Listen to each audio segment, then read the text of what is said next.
Vamos a la primera parada ahí. En cambio vamos a parar por aquí en la que quiere comprar velas. Salud.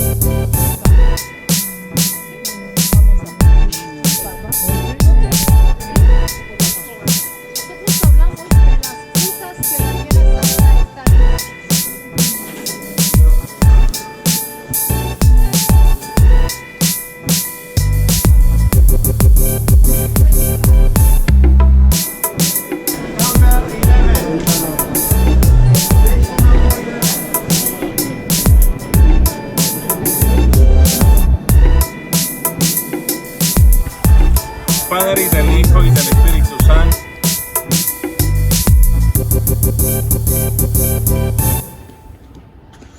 In Jordan, when you come, it's safe, that's for sure. People are friendly, and there's a lot of touristic areas.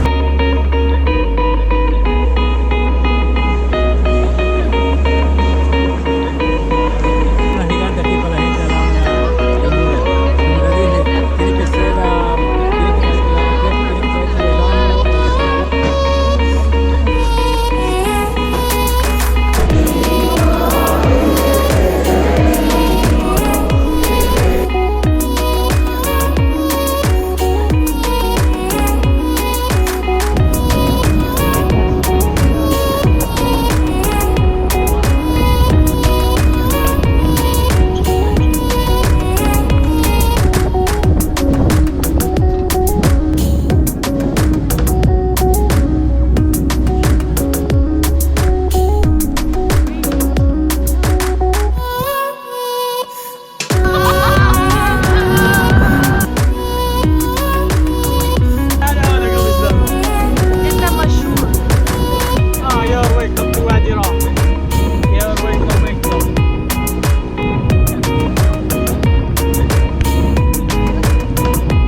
to run down. So check this out.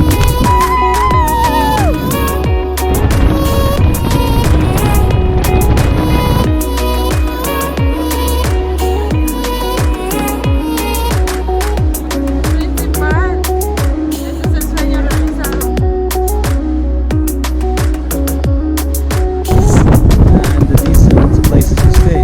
So looking forward to seeing